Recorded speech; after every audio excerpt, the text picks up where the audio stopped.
ಭಾರತ ಮತ್ತು ಭಾರತದ ಸಂವಿಧಾನ ಈ ಒಂದು ವಿಷಯದ 2024ರ ಪ್ರಶ್ನೆ ಪತ್ರಿಕೆಯಲ್ಲಿ ಇರುವಂಥ 1ರಿಂದ 30 ಪ್ರಶ್ನೆಗಳನ್ನು ಈ ಹಿಂದಿನ ಕ್ಲಾಸ್ 1ರಲ್ಲಿ ನೋಡಲಾಗಿದ್ದು, ಈ ಒಂದು ಕ್ಲಾಸಿನಲ್ಲಿ ಪ್ರಶ್ನೆ ಸಂಖ್ಯೆ 31ರಿಂದ 60ರವರೆಗಿನ 30 ಬಹು ಆಯ್ಕೆ ಪ್ರಶ್ನೋತ್ತರಗಳನ್ನು ನೋಡೋಣ. ಈ ಎರಡೂ ಕ್ಲಾಸಿನಲ್ಲಿ ಇರುವಂಥ ಅಂದರೆ 2024ರ ಪ್ರಶ್ನೆ ಪತ್ರಿಕೆಯಲ್ಲಿ ಇರುವಂಥ ಹೆಚ್ಚಾನುಹೆಚ್ಚು ಪ್ರಶ್ನೆಗಳು ನಮ್ಮ ಈ ಹಿಂದಿನ ಕ್ಲಾಸಿನಲ್ಲಿ ಇರುವಂಥ ಪ್ರಶ್ನೆಗಳಾಗಿವೆ. ಮೊದಲ ಪ್ರಶ್ನೆ 31. ರಾಜ್ಯಸಭೆ ಎಷ್ಟು ಸದಸ್ಯರನ್ನು ಹೊಂದಿರುತ್ತದೆ ಅಂತ ಪ್ರಶ್ನೆ ಇದೆ. ಆಯ್ಕೆಯಲ್ಲಿ ಎ 250, ಬಿ 200, ಸಿ 224 ಮತ್ತು ಡಿ 75 ಅಂತ ಇದೆ. ಇಲ್ಲಿ ಸರಿಯಾದ ಉತ್ತರ ಎ 250, 250. ಅಂದರೆ ಈ ಒಂದು ರಾಜ್ಯಸಭೆಯು ಗರಿಷ್ಠವಾಗಿ 250 ಸದಸ್ಯರನ್ನು ಹೊಂದಿದ್ದು, ಅದರಲ್ಲಿ 12 ಜನರನ್ನು ಭಾರತದ ರಾಷ್ಟ್ರಪತಿಗಳು ನಾಮನಿರ್ದೇಶನ ಮಾಡಿದರೆ, ಉಳಿದ 238 ಸದಸ್ಯರನ್ನು ರಾಜ್ಯಗಳು ಮತ್ತು ಕೇಂದ್ರಾಡಳಿತ ಪ್ರದೇಶಗಳನ್ನು ಪ್ರತಿನಿಧಿಸಲು ಆಯ್ಕೆ ಮಾಡಲಾಗುತ್ತದೆ. ಈ ಎರಡೂ ಸೇರಿ ಒಟ್ಟು ರಾಜ್ಯಸಭೆಯು 250 ಸದಸ್ಯರನ್ನು ಹೊಂದಿರುತ್ತದೆ. ಪ್ರಶ್ನೆ 32. ಯಾವ ವರ್ಷ 86ನೇ ತಿದ್ದುಪಡಿ ಜಾರಿಗೆ ಬಂದಿತು ಅಂತ ಪ್ರಶ್ನೆ ಇದೆ. ಆಯ್ಕೆಯಲ್ಲಿ ಎ 1975, ಬಿ 1990, ಸಿ 2002 ಮತ್ತು ಡಿ 2020 ಅಂತ ಇದೆ. ಇಲ್ಲಿ ಸರಿಯಾದ ಉತ್ತರ ಸಿ 2002, 2002. ಈ ಒಂದು 86ನೇ ಸಾಂವಿಧಾನಿಕ ತಿದ್ದುಪಡಿಯನ್ನು 2002ರಲ್ಲಿ ಜಾರಿಗೆ ತರಲಾಯಿತು. ಅಧಿಕೃತವಾಗಿ ಸಂವಿಧಾನ ಕಾಯ್ದೆ ಅಥವಾ 86ನೇ ತಿದ್ದುಪಡಿ ಕಾಯ್ದೆ 2002 ಎಂದು ಕರೆಯಲ್ಪಡುವಂಥ ಈ ಒಂದು ತಿದ್ದುಪಡಿಯು 21A ವಿಧಿಯನ್ನು ಪರಿಚಯಿಸಿತು ಎಂದು ಹೇಳಬಹುದು. ಪ್ರಶ್ನೆ 33. 86ನೇ ತಿದ್ದುಪಡಿಯು ಯಾವುದಕ್ಕೆ ಸಂಬಂಧಿಸಿದೆ ಅಂತ ಪ್ರಶ್ನೆ ಇದೆ. ಆಯ್ಕೆಯಲ್ಲಿ ಎ ಉಚಿತ ಮತ್ತು ಕಡ್ಡಾಯ ಶಿಕ್ಷಣ, ಬಿ ರಾಜ್ಯ ಸರ್ಕಾರ, ಸಿ ಕೇಂದ್ರ ಸರ್ಕಾರ ಮತ್ತು ಡಿ ಮೇಲಿನ ಯಾವುದೂ ಅಲ್ಲ. ಇಲ್ಲಿ ಸರಿಯಾದ ಉತ್ತರ ಎ ಉಚಿತ ಮತ್ತು ಕಡ್ಡಾಯ ಶಿಕ್ಷಣ, ಫ್ರೀ ಆ್ಯಂಡ್ ಕಂಪಲ್ಸರಿ ಎಜುಕೇಷನ್. ಅಂದರೆ 2002ರಲ್ಲಿ ಜಾರಿಗೆ ತರಲಾದಂಥ ಭಾರತದ 86ನೇ ಸಾಂವಿಧಾನಿಕ ತಿದ್ದುಪಡಿಯು ಪ್ರಾಥಮಿಕವಾಗಿ ಶಿಕ್ಷಣದ ಹಕ್ಕಿಗೆ ಸಂಬಂಧಿಸಿದೆ. ಇದು 6ರಿಂದ 14 ವರ್ಷ ವಯಸ್ಸಿನ ಮಕ್ಕಳಿಗೆ ಉಚಿತ ಮತ್ತು ಕಡ್ಡಾಯ ಶಿಕ್ಷಣವನ್ನು ಮೂಲಭೂತ ಹಕ್ಕನ್ನಾಗಿ ಮಾಡಿತು. ರಾಜ್ಯವು ಈ ವಯಸ್ಸಿನ ಎಲ್ಲ ಮಕ್ಕಳಿಗೆ ಶಿಕ್ಷಣವನ್ನು ಒದಗಿಸುವುದನ್ನು ಖಚಿತಪಡಿಸಿತು. ಭಾರತೀಯ ಸಂವಿಧಾನಕ್ಕೆ 21A ವಿಧಿಯನ್ನು ಸೇರಿಸುವ ಮೂಲಕ ಇದನ್ನು ಸಾಧಿಸಲಾಗಿದೆ. ಪ್ರಶ್ನೆ 34. ರಾಷ್ಟ್ರದ ಮುಖ್ಯಸ್ಥರು ಯಾರು ಅಂತ ಪ್ರಶ್ನೆ ಇದೆ. ಆಯ್ಕೆಯಲ್ಲಿ ಎ ಸಭಾಪತಿ, ಬಿ ಪ್ರಧಾನಮಂತ್ರಿ, ಸಿ ರಾಷ್ಟ್ರಪತಿ ಮತ್ತು ಡಿ ಮುಖ್ಯಮಂತ್ರಿ. ಇಲ್ಲಿ ಸರಿಯಾದ ಉತ್ತರ ಸಿ ರಾಷ್ಟ್ರಪತಿ. ಅಂದರೆ ರಾಷ್ಟ್ರದ ಮುಖ್ಯಸ್ಥರು ರಾಷ್ಟ್ರಪತಿಗಳು ಆಗಿದ್ದಾರೆ. ಭಾರತ ಗಣರಾಜ್ಯದ ಅಧ್ಯಕ್ಷರು ಅಥವಾ ಭಾರತದ ರಾಷ್ಟ್ರಪತಿಗಳು ಸಾಂವಿಧಾನಿಕವಾಗಿ ಭಾರತದ ಮುಖ್ಯಸ್ಥರಾಗಿರುತ್ತಾರೆ ಮತ್ತು ಭಾರತೀಯ ಸಶಸ್ತ್ರ ಪಡೆಗಳ ದಂಡನಾಯಕರು ಸಹ ಆಗಿರುತ್ತಾರೆ. ಈ ಒಂದು ಭಾರತದ ಅಧ್ಯಕ್ಷರು ಪರೋಕ್ಷವಾಗಿ ಭಾರತ ಸಂಸತ್ತು ಅಂದರೆ ಎರಡೂ ಮನೆಗಳು ಮತ್ತು ಭಾರತದ ಎಲ್ಲ ರಾಜ್ಯಗಳ ಮತ್ತು ಪ್ರಾಂತ್ಯಗಳ ಶಾಸನ ಸಭೆಗಳನ್ನು ಒಳಗೊಂಡಿರುವಂಥ ಚುನಾವಣಾ ಮಂಡಳಿಯಿಂದ ಚುನಾಯಿತರಾಗುತ್ತಾರೆ. ಪ್ರಶ್ನೆ 35. ಸುಪ್ರೀಂ ಕೋರ್ಟಿನ ಮುಖ್ಯ ನ್ಯಾಯಾಧೀಶರನ್ನು ಯಾರು ನೇಮಿಸುತ್ತಾರೆ ಅಂತ ಪ್ರಶ್ನೆ ಇದೆ. ಆಯ್ಕೆಯಲ್ಲಿ ಎ ಸಭಾಪತಿ, ಬಿ ರಾಷ್ಟ್ರಪತಿ, ಸಿ ಪ್ರಧಾನಮಂತ್ರಿ ಮತ್ತು ಡಿ ಮೇಲಿನ ಯಾರೂ ಅಲ್ಲ. ಇಲ್ಲಿ ಸರಿಯಾದ ಉತ್ತರ ಬಿ ರಾಷ್ಟ್ರಪತಿ, ಪ್ರೆಸಿಡೆಂಟ್. ಅಂದರೆ ಸಂವಿಧಾನದ 124ನೇ ಅನುಚ್ಛೇದ ಅಥವಾ ವಿಧಿಯ ಪ್ರಕಾರ ರಾಷ್ಟ್ರಪತಿಗಳು ಮುಖ್ಯ ನ್ಯಾಯಾಧೀಶರನ್ನು ನೇಮಕ ಮಾಡುತ್ತಾರೆ. ಸಾಂಪ್ರದಾಯಿಕವಾಗಿ ಬಹುಕಾಲ ಸೇವೆ ಸಲ್ಲಿಸಿದಂಥ ಸೇವಾ ಜ್ಯೇಷ್ಠತೆಯಲ್ಲಿ ಹಿರಿಯರಾದಂಥ ನ್ಯಾಯಾಧೀಶರನ್ನು ಮುಖ್ಯ ನ್ಯಾಯಾಧೀಶರೆಂದು ನೇಮಿಸಲಾಗುತ್ತದೆ. ಪ್ರಶ್ನೆ 36. ಲೋಕಸಭೆ ವಿಸರ್ಜಿಸುವ ಅಧಿಕಾರ ಯಾರಿಗಿದೆ ಅಂತ ಪ್ರಶ್ನೆ ಇದೆ. ಆಯ್ಕೆಯಲ್ಲಿ ಎ ಪ್ರಧಾನಮಂತ್ರಿ, ಬಿ ಮುಖ್ಯಮಂತ್ರಿ, ಸಿ ಸಭಾಪತಿ ಮತ್ತು ಡಿ ರಾಷ್ಟ್ರಪತಿ. ಸರಿಯಾದ ಉತ್ತರ ಡಿ ರಾಷ್ಟ್ರಪತಿ, ಪ್ರೆಸಿಡೆಂಟ್. ಅಂದರೆ ಭಾರತದ ರಾಷ್ಟ್ರಪತಿಗಳು ಜನರ ಸದನವಾದಂಥ ಲೋಕಸಭೆಯನ್ನು ವಿಸರ್ಜಿಸುವ ಅಧಿಕಾರವನ್ನು ಹೊಂದಿದ್ದಾರೆ. ಈ ಅಧಿಕಾರವನ್ನು ಭಾರತೀಯ ಸಂವಿಧಾನದ 85ನೇ ವಿಧಿಯಿಂದ ಪಡೆಯಲಾಗಿದೆ. ಲೋಕಸಭೆಯು ಸಾಮಾನ್ಯವಾಗಿ 5 ವರ್ಷಗಳ ಅವಧಿಯನ್ನು ಹೊಂದಿದ್ದರೂ ಸಹ ರಾಷ್ಟ್ರಪತಿಗಳು ಅದನ್ನು ಮೊದಲೇ ವಿಸರ್ಜಿಸಬಹುದು.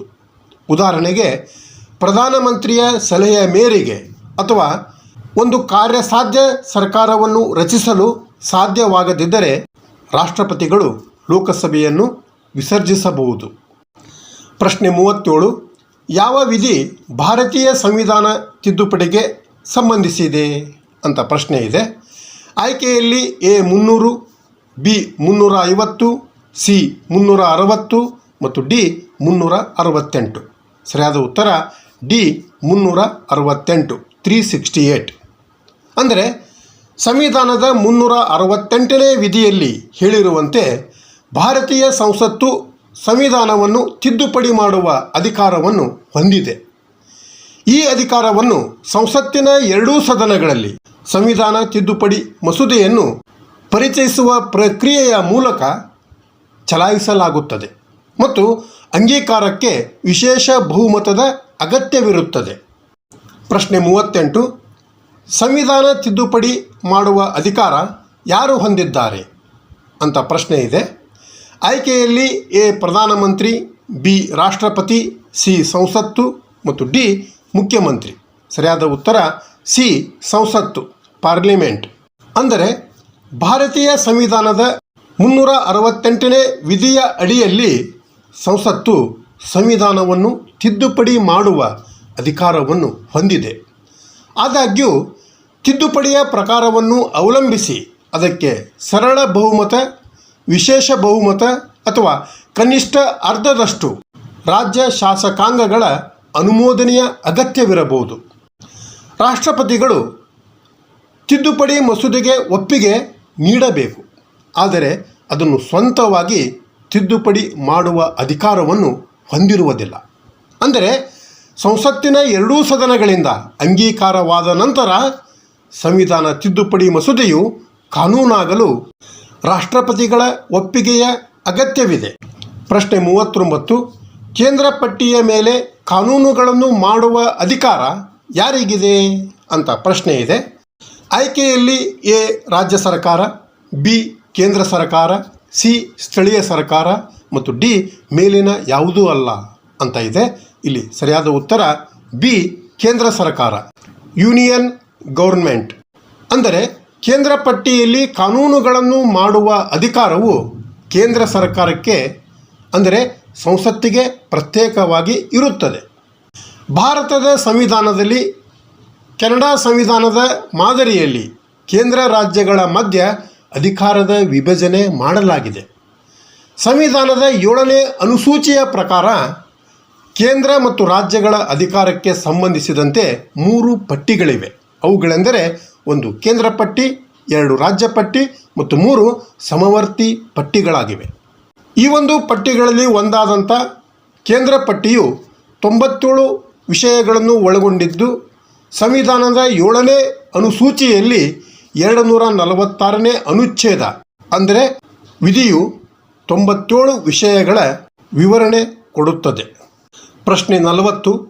ರಾಜ್ಯಸಭೆಗೆ ಎಷ್ಟು ಜನರು ನಾಮಕರಣಗೊಳ್ಳುತ್ತಾರೆ ಅಂತ ಪ್ರಶ್ನೆ ಇದೆ.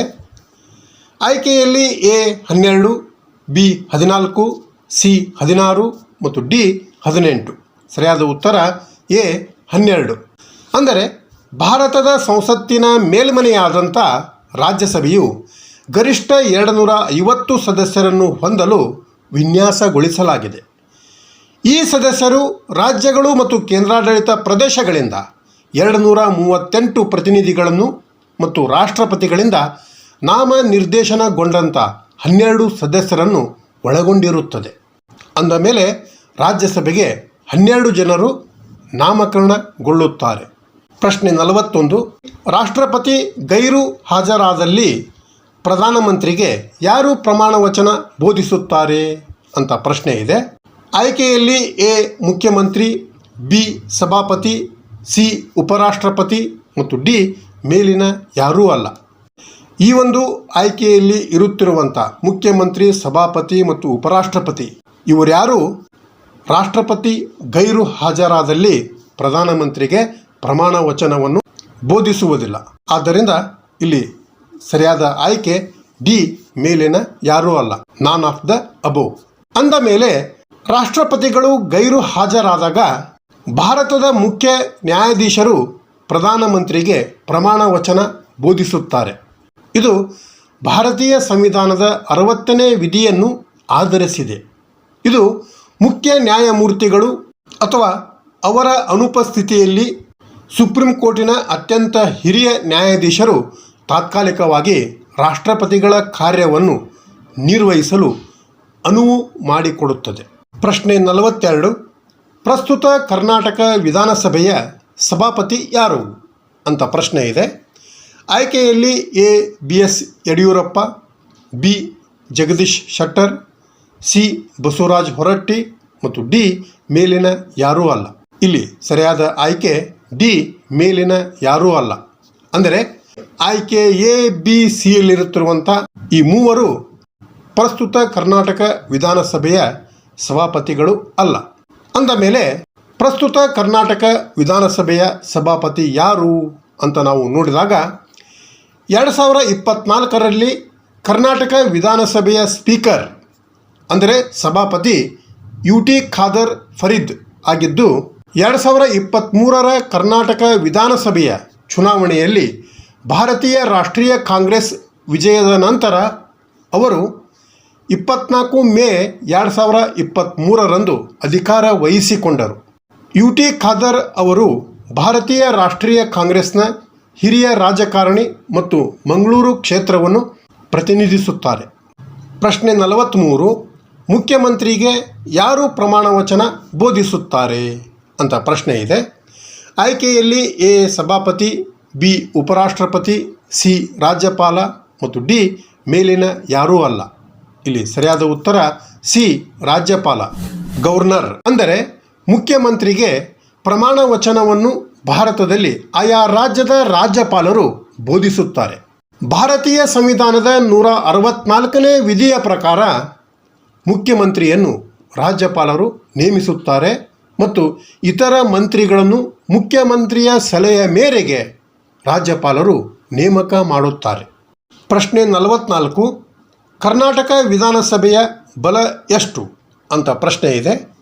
ಆಯ್ಕೆಯಲ್ಲಿ ಎ 175, ಬಿ 224, ಸಿ 75 ಮತ್ತು ಡಿ 100 ಅಂತ ಇದೆ. ಇಲ್ಲಿ ಸರಿಯಾದ ಉತ್ತರ ಬಿ 224, 224.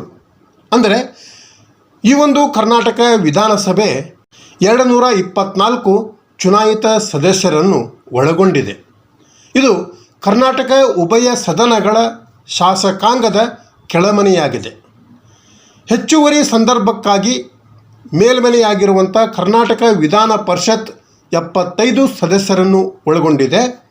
ಈ ಎರಡೂ ಸದನಗಳು ಅಂದರೆ ವಿಧಾನಸಭೆ ಮತ್ತು ವಿಧಾನ ಪರಿಷತ್, ಈ ಎರಡೂ ಸದನಗಳು ಒಟ್ಟಾಗಿ ಕರ್ನಾಟಕ ಶಾಸಕಾಂಗವನ್ನು ರೂಪಿಸುತ್ತವೆ. ಇವುಗಳು ಒಟ್ಟು 299 ಸದಸ್ಯರನ್ನು ಒಳಗೊಂಡಿದೆ. ಪ್ರಶ್ನೆ 45. ಯಲ್ಲಂ ಸಿಂಘ್ವಿ ಸಮಿತಿಯು ಯಾವುದಕ್ಕೆ ಸಂಬಂಧಿಸಿದೆ ಅಂತ ಪ್ರಶ್ನೆ ಇದೆ. ಆಯ್ಕೆಯಲ್ಲಿ ಎ ಲೋಕಾಯುಕ್ತ, ಬಿ ರಾಜ್ಯ ಸರ್ಕಾರ, ಸಿ ಸ್ಥಳೀಯ ಸರ್ಕಾರ ಮತ್ತು ಡಿ ಮೇಲಿನ ಯಾವುದೂ ಅಲ್ಲ. ಇಲ್ಲಿ ಸರಿಯಾದ ಉತ್ತರ ಸಿ ಸ್ಥಳೀಯ ಸರ್ಕಾರ, ಲೋಕಲ್ ಸೆಲ್ಫ್ ಗೌರ್ಮೆಂಟ್. ಅಂದರೆ ಭಾರತದಲ್ಲಿ ಪಂಚಾಯತ್ ರಾಜ್ ಸಂಸ್ಥೆಗಳನ್ನು ಅಂದರೆ ಸ್ಥಳೀಯ ಸ್ವ ಸರ್ಕಾರವನ್ನು ಪುನರುಜ್ಜೀವನಗೊಳಿಸಲು ಕ್ರಮಗಳನ್ನು ಶಿಫಾರಸು ಮಾಡಲು ಯಲ್ಲಂ ಸಿಂಘ್ವಿ ಸಮಿತಿಯನ್ನು 1986ರಲ್ಲಿ ಸ್ಥಾಪಿಸಲಾಯಿತು. ಈ ಒಂದು ಸಮಿತಿಯ ಶಿಫಾರಸುಗಳನ್ನು 73ನೇ ಸಾಂವಿಧಾನಿಕ ತಿದ್ದುಪಡಿ ಕಾಯ್ದೆ 1992ಗೆ ಅಡಿಪಾಯ ಹಾಕಿದವು. ಇದು ಪಂಚಾಯತ್ ರಾಜ್ ಸಂಸ್ಥೆಗಳಿಗೆ ಸಾಂವಿಧಾನಿಕ ಸ್ಥಾನಮಾನವನ್ನು ನೀಡಿತು ಎಂದು ನಾವು ಹೇಳಬಹುದು. ಪ್ರಶ್ನೆ 46. ರಾಜ್ಯ ಸರ್ಕಾರಗಳ ಸಂವಿಧಾನಾತ್ಮಕ ಮುಖ್ಯಸ್ಥರು ಯಾರು ಅಂತ ಪ್ರಶ್ನೆ ಇದೆ. ಆಯ್ಕೆಯಲ್ಲಿ ಎ ಸಭಾಪತಿ, ಬಿ ರಾಜ್ಯಪಾಲ, ಸಿ ಹೈಕೋರ್ಟ್ ನ್ಯಾಯಾಧೀಶ ಮತ್ತು ಡಿ ಮೇಲಿನ ಯಾರೂ ಅಲ್ಲ. ಇಲ್ಲಿ ಸರಿಯಾದ ಉತ್ತರ ಬಿ ರಾಜ್ಯಪಾಲ, ಗವರ್ನರ್. ಅಂದರೆ ಭಾರತದಲ್ಲಿ ರಾಜ್ಯ ಸರ್ಕಾರದ ಸಾಂವಿಧಾನಿಕ ಮುಖ್ಯಸ್ಥರು ರಾಜ್ಯಪಾಲರು ಆಗಿದ್ದಾರೆ. ರಾಜ್ಯಪಾಲರನ್ನು ಭಾರತದ ರಾಷ್ಟ್ರಪತಿಗಳು ನೇಮಿಸುತ್ತಾರೆ ಮತ್ತು ರಾಜ್ಯದ ನಾಮಮಾತ್ರ ಮುಖ್ಯಸ್ಥರಾಗಿ ಈ ಒಂದು ರಾಜ್ಯಪಾಲರು ಕಾರ್ಯನಿರ್ವಹಿಸುತ್ತಾರೆ. ಆದರೆ ನಿಜವಾದ ಕಾರ್ಯಕಾರಿ ಅಧಿಕಾರವು ಮುಖ್ಯಮಂತ್ರಿ ಮತ್ತು ಮಂತ್ರಿಮಂಡಳಿಯ ಬಳಿ ಇರುತ್ತದೆ. ಪ್ರಶ್ನೆ 47. ಸಂವಿಧಾನದಲ್ಲಿ ಎಷ್ಟು ಮೂಲಭೂತ ಕರ್ತವ್ಯಗಳಿವೆ ಅಂತ ಪ್ರಶ್ನೆ ಇದೆ. ಆಯ್ಕೆಯಲ್ಲಿ ಎ 10, ಬಿ 11, ಸಿ 14 ಮತ್ತು ಡಿ 15. ಸರಿಯಾದ ಉತ್ತರ ಬಿ 11. ಅಂದರೆ ಭಾರತದ ಸಂವಿಧಾನವು ಪ್ರಸ್ತುತ 11 ಮೂಲಭೂತ ಕರ್ತವ್ಯಗಳನ್ನು ಒಳಗೊಂಡಿದೆ. ನಾಗರಿಕ ಮೂಲಭೂತ ಕರ್ತವ್ಯಗಳನ್ನು 1976ರಲ್ಲಿ 42ನೇ ತಿದ್ದುಪಡಿಯ ಪ್ರಕಾರ ಸಂವಿಧಾನದ 4ನೇ ವಿಭಾಗ ಮತ್ತು ಎ ಉಪ ವಿಭಾಗದಲ್ಲಿ ಸೇರಿಸಲಾಗಿದೆ. ಪ್ರಶ್ನೆ 48. ಈ ಕೆಳಗಿನ ಯಾರು ಸಂಸತ್ತಿನ ಅಧಿವೇಶನ ಕರೆಯುವ ಅಧಿಕಾರ ಹೊಂದಿದ್ದಾರೆ ಅಂತ ಪ್ರಶ್ನೆ ಇದೆ. ಆಯ್ಕೆಯಲ್ಲಿ ಎ ಪ್ರಧಾನಮಂತ್ರಿ, ಬಿ ರಾಷ್ಟ್ರಪತಿ, ಸಿ ಉಪರಾಷ್ಟ್ರಪತಿ ಮತ್ತು ಡಿ ಮೇಲಿನ ಯಾರೂ ಅಲ್ಲ. ಸರಿಯಾದ ಉತ್ತರ ಬಿ ರಾಷ್ಟ್ರಪತಿ, ಪ್ರೆಸಿಡೆಂಟ್. ಅಂದರೆ ಭಾರತದ ರಾಷ್ಟ್ರಪತಿಗಳು ಸಂಸತ್ತನ್ನು ಕರೆಯುವ ಹಕ್ಕನ್ನು ಹೊಂದಿದ್ದಾರೆ. ಭಾರತೀಯ ಸಂವಿಧಾನದ 85ನೇ ವಿಧಿಯ ಪ್ರಕಾರ ರಾಷ್ಟ್ರಪತಿಗಳು ಕಾಲಕಾಲಕ್ಕೆ ಸಂಸತ್ತಿನ ಪ್ರತಿಯೊಂದು ಸದನವನ್ನು ಅಂದರೆ ಲೋಕಸಭೆ ಮತ್ತು ರಾಜ್ಯಸಭೆಯನ್ನು ಕರೆಯುತ್ತಾರೆ. ಪ್ರಶ್ನೆ 49. ರಾಜ್ಯಪಾಲರು ಯಾರಿಗೆ ತಮ್ಮ ರಾಜೀನಾಮೆ ನೀಡುತ್ತಾರೆ ಅಂತ ಪ್ರಶ್ನೆ ಇದೆ. ಆಯ್ಕೆಯಲ್ಲಿ ಎ ರಾಷ್ಟ್ರಪತಿ, ಬಿ ಹೈಕೋರ್ಟ್ ನ್ಯಾಯಾಧೀಶ, ಸಿ ಪ್ರಧಾನಮಂತ್ರಿ ಮತ್ತು ಡಿ ಮೇಲಿನ ಯಾರೂ ಅಲ್ಲ. ಇಲ್ಲಿ ಸರಿಯಾದ ಉತ್ತರ ಎ ರಾಷ್ಟ್ರಪತಿ, ಪ್ರೆಸಿಡೆಂಟ್. ಅಂದರೆ ಭಾರತದ ಒಂದು ರಾಜ್ಯದ ರಾಜ್ಯಪಾಲರು ತಮ್ಮ ರಾಜೀನಾಮೆಯನ್ನು ಭಾರತದ ರಾಷ್ಟ್ರಪತಿಗಳಿಗೆ ಸಲ್ಲಿಸುತ್ತಾರೆ. ಇದು ಭಾರತೀಯ ಸಂವಿಧಾನದ 156ನೇ ವಿಧಿಗೆ ಅನುಗುಣವಾಗಿದೆ. ಈ ಒಂದು ವಿಧಿಯು ರಾಜ್ಯಪಾಲರು ತಮ್ಮ ಕೈಬರಹದಲ್ಲಿ ರಾಷ್ಟ್ರಪತಿಗಳಿಗೆ ಪತ್ರ ಬರೆಯುವ ಮೂಲಕ ತಮ್ಮ ಹುದ್ದೆಗೆ ರಾಜೀನಾಮೆ ನೀಡಬಹುದು ಎಂದು ಹೇಳುತ್ತದೆ. ಪ್ರಶ್ನೆ 50. ಸಂವಿಧಾನದ 10ನೆಯ ಅನುಚ್ಛೇದ ಯಾವುದಕ್ಕೆ ಸಂಬಂಧಿಸಿದೆ ಅಂತ ಪ್ರಶ್ನೆ ಇದೆ. ಆಯ್ಕೆಯಲ್ಲಿ ಎ ಕೇಂದ್ರ ಸರ್ಕಾರ, ಬಿ ರಾಜ್ಯ ಸರ್ಕಾರ, ಸಿ ಸ್ಥಳೀಯ ಸರ್ಕಾರ ಮತ್ತು ಡಿ ಪಕ್ಷಾಂತರ. ಸರಿಯಾದ ಉತ್ತರ ಡಿ ಪಕ್ಷಾಂತರ, ಡಿಫೆಕ್ಷನ್. ಅಂದರೆ ಸಂವಿಧಾನದ 10ನೇ ಅನುಚ್ಛೇದ ಪಕ್ಷಾಂತರಕ್ಕೆ ಸಂಬಂಧಿಸಿದೆ. ಈ ಒಂದು ಭಾರತೀಯ ಸಂವಿಧಾನದ 10ನೇ ವೇಳಾಪಟ್ಟಿಯು ಪಕ್ಷಾಂತರ ವಿರೋಧಿ ಕಾನೂನದ ಬಗ್ಗೆ ವ್ಯವಹರಿಸುತ್ತದೆ. ಇದನ್ನು 52ನೇ ತಿದ್ದುಪಡಿ ಕಾಯ್ದೆ 1985ರ ಮೂಲಕ ಸೇರಿಸಲಾಗಿದೆ ಮತ್ತು ಶಾಸಕರು ರಾಜಕೀಯ ಪಕ್ಷಾಂತರ ಮಾಡುವುದನ್ನು ತಡೆಯುವ ಉದ್ದೇಶವನ್ನು ಈ ಒಂದು ಅನುಚ್ಛೇದ ಹೊಂದಿದೆ. ಇದು ಪಕ್ಷಾಂತರದ ಆಧಾರದ ಮೇಲೆ ಶಾಸಕರ ಅನರ್ಹತೆಯನ್ನು ಪರಿಹರಿಸುತ್ತದೆ. ಪ್ರಶ್ನೆ 51. ಕೆಳಗೆ ಕೊಟ್ಟಿರುವ ಯಾವ ವಿಧಿ ರಾಷ್ಟ್ರಪತಿಗೆ ಯಾವುದೇ ವ್ಯಕ್ತಿಗೆ ಕ್ಷಮಾದಾನ ನೀಡುವ ಅಧಿಕಾರ ನೀಡುತ್ತದೆ ಅಂತ ಪ್ರಶ್ನೆ ಇದೆ. ಆಯ್ಕೆಯಲ್ಲಿ ಎ 72, ಬಿ 70, ಸಿ 74 ಮತ್ತು ಡಿ 90 ಅಂತ ಕೊಡಲಾಗಿದೆ. ಇಲ್ಲಿ ಸರಿಯಾದ ಉತ್ತರ ಎ 72, 72. ಅಂದರೆ ಈ ಒಂದು ಭಾರತದ ರಾಷ್ಟ್ರಪತಿಗಳು ಕ್ಷಮಾದಾನ ನೀಡುವ ಅಧಿಕಾರ ನೀಡುವ ವಿಧಿ ಭಾರತೀಯ ಸಂವಿಧಾನದ 72ನೇ ವಿಧಿಯಾಗಿದೆ. ಈ ಒಂದು 72ನೇ ವಿಧಿಯ ಪ್ರಕಾರ ಅಧ್ಯಕ್ಷರು ಕ್ಷಮಾದಾನ ನೀಡುವ ಅಧಿಕಾರವನ್ನು ಹೊಂದಿರುತ್ತಾರೆ ಎಂದು ಹೇಳುತ್ತದೆ. ಶಿಕ್ಷೆಯನ್ನು ಬದಲಾಯಿಸುವ, ಕ್ಷಮಾದಾನ ನೀಡುವ, ಹಿಂಪಡೆಯುವಿಕೆ, ಶಿಕ್ಷೆಯ ಪರಿಹಾರ ಅಥವಾ ವಿನಾಯಿತಿ ಈ ಎಲ್ಲ ಅಧಿಕಾರವನ್ನು ಈ ಒಂದು ಭಾರತದ ರಾಷ್ಟ್ರಪತಿಗಳು ಹೊಂದಿರುತ್ತಾರೆ. ಪ್ರಶ್ನೆ 52. ಪ್ರಸ್ತುತ ಕರ್ನಾಟಕದ ರಾಜ್ಯಪಾಲರು ಯಾರು ಅಂತ ಪ್ರಶ್ನೆ ಇದೆ. ಆಯ್ಕೆಯಲ್ಲಿ A. K S. Swamy, B. Manishankar, C. Thawarchand Gehlot ಮತ್ತು ಡಿ. ಯು.ಟಿ. ಖಾದರ್ ಅಂತ ಇದೆ. ಸರಿಯಾದ ಉತ್ತರ ಸಿ. ತಾವರ್ಚಂದ್ ಗೆಹ್ಲೋಟ್. ಪ್ರಸ್ತುತ ಅಂದರೆ 2025ರಲ್ಲಿ ಕರ್ನಾಟಕದ ರಾಜ್ಯಪಾಲರು ಶ್ರೀ ತಾವರ್ಚಂದ್ ಗೆಹ್ಲೋಟ್ ಆಗಿದ್ದಾರೆ. ಅವರು ಜುಲೈ 11, 2021ರಿಂದ ರಾಜ್ಯಪಾಲರಾಗಿ ಸೇವೆ ಸಲ್ಲಿಸುತ್ತಿದ್ದಾರೆ. ಇವರು ರಾಜ್ಯಪಾಲರಾಗಿ ನೇಮಕಗೊಳ್ಳುವ ಮೊದಲು ಶ್ರೀ ಗೆಹ್ಲೋಟ್ ಅವರು ಕೇಂದ್ರ ಸಾಮಾಜಿಕ ನ್ಯಾಯ ಮತ್ತು ಸಬಲೀಕರಣ ಸಚಿವರು ಮತ್ತು ರಾಜ್ಯದಲ್ಲಿರುವ ಭಾರತೀಯ ಜನತಾ ಪಕ್ಷದ ನಾಯಕ ಸೇರಿದಂತೆ ಭಾರತ ಸರ್ಕಾರದಲ್ಲಿ ಮಹತ್ವದ ಸ್ಥಾನಗಳನ್ನು ಹೊಂದಿದ್ದರು. ಪ್ರಶ್ನೆ 53. ರಾಷ್ಟ್ರಪತಿ ಹುದ್ದೆಯ ಅಧಿಕಾರ ಅವಧಿ ಅಂತ ಪ್ರಶ್ನೆ ಇದೆ. ಆಯ್ಕೆಯಲ್ಲಿ ಎ. 6 ವರ್ಷಗಳು, ಬಿ. 4 ವರ್ಷಗಳು, ಸಿ. 5 ವರ್ಷಗಳು ಮತ್ತು ಡಿ. 3 ವರ್ಷಗಳು. ಸರಿಯಾದ ಉತ್ತರ ಸಿ.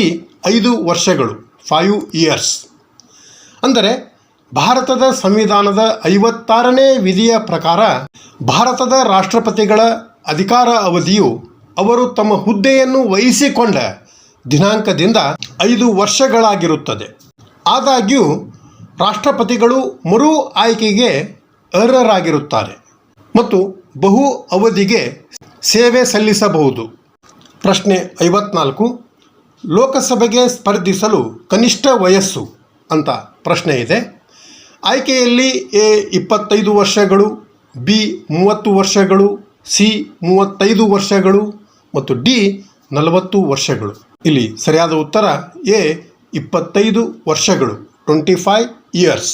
ಅಂದರೆ ಭಾರತದ ಸಂಸತ್ತಿನ ಕೆಳಮನೆಯಾದಂಥ ಲೋಕಸಭೆಗೆ ಚುನಾವಣೆಯಲ್ಲಿ ಸ್ಪರ್ಧಿಸಲು ಅಗತ್ಯವಿರುವ ಕನಿಷ್ಠ ವಯಸ್ಸು 25 ವರ್ಷಗಳಾಗಿವೆ.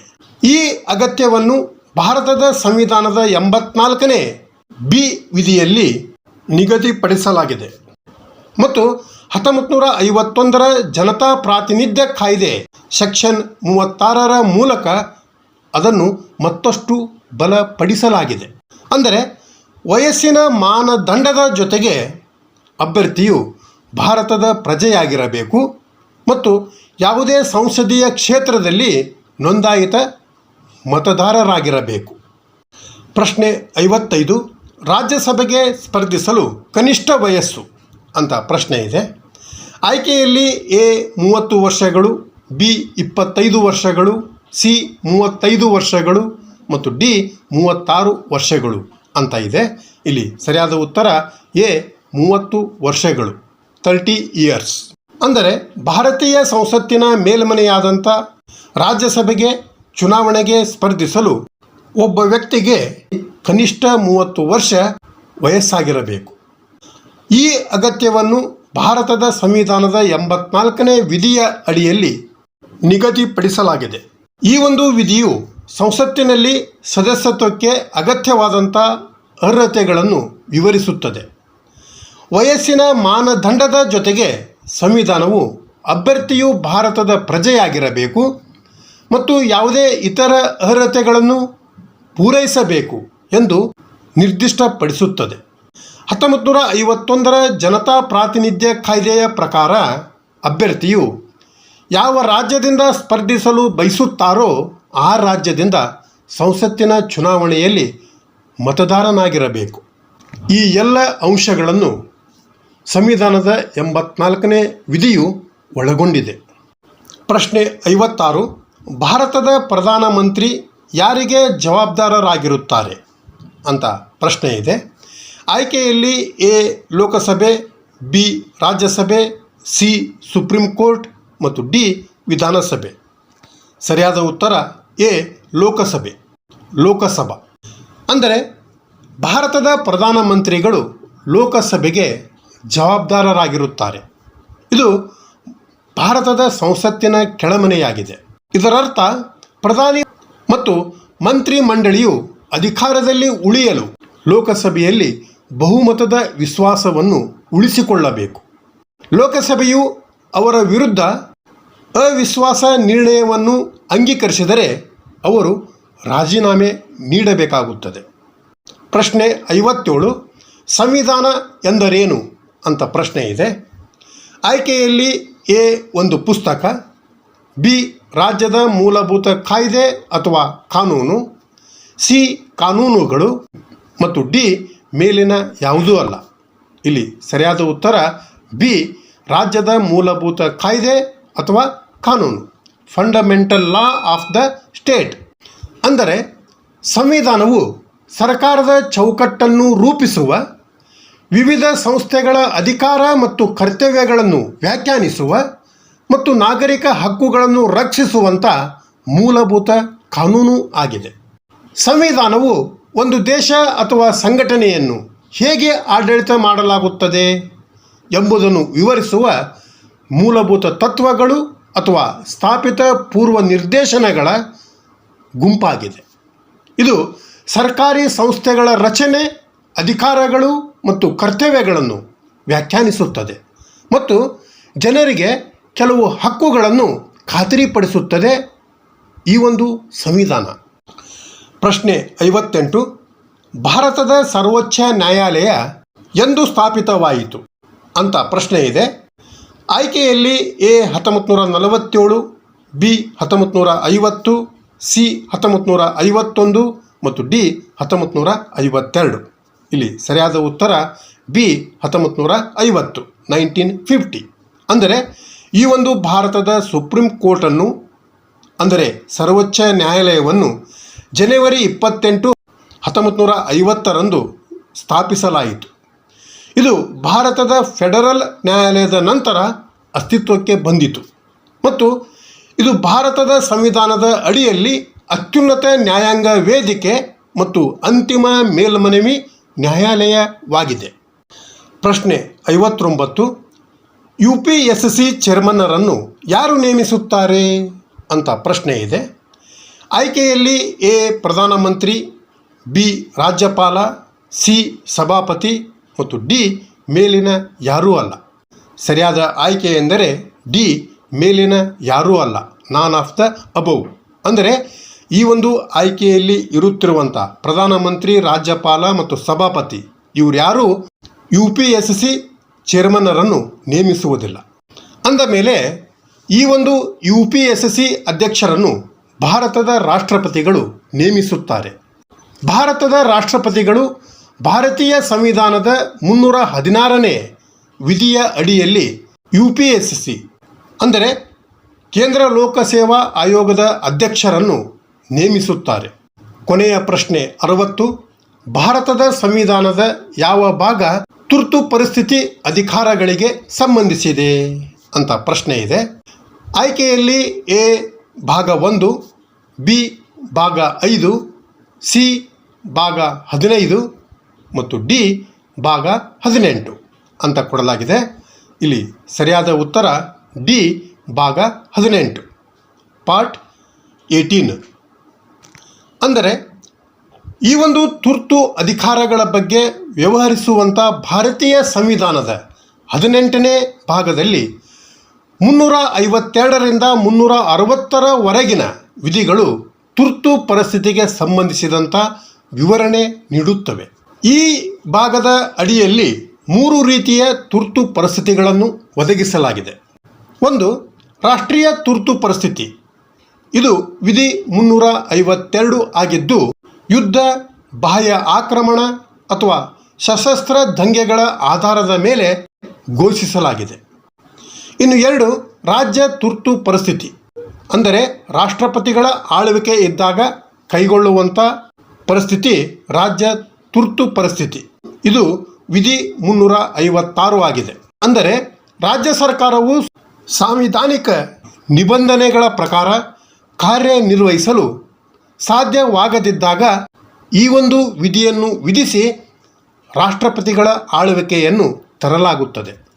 ಇನ್ನು 3ನೇ ವಿಧಿ ಎಂದರೆ ಆರ್ಥಿಕ ಅಥವಾ ಹಣಕಾಸು ತುರ್ತು ಪರಿಸ್ಥಿತಿಯಾಗಿದ್ದು ಇದು ವಿಧಿ 360 ಆಗಿದೆ. ಭಾರತ ಅಥವಾ ಅದರ ಪ್ರದೇಶದ ಯಾವುದೇ ಭಾಗದ ಆರ್ಥಿಕ ಸ್ಥಿರತೆ ಅಥವಾ ಸಾಲಕ್ಕೆ ಬೆದರಿಕೆ ಇದ್ದಾಗ ಈ ಒಂದು ತುರ್ತು ಪರಿಸ್ಥಿತಿಯನ್ನು ಘೋಷಿಸಲಾಗುತ್ತದೆ. ಈ ತೆರನಾಗಿ 2024 ಪ್ರಶ್ನೆ ಪತ್ರಿಕೆ ಇದ್ದು, ಇದೇ ರೀತಿಯ ಬಹು ಆಯ್ಕೆ ಪ್ರಶ್ನೋತ್ತರಗಳೊಂದಿಗೆ ಮುಂದಿನ ಕ್ಲಾಸಿನೊಂದಿಗೆ ಮತ್ತೆ ಭೇಟಿಯಾಗೋಣ. Thank you.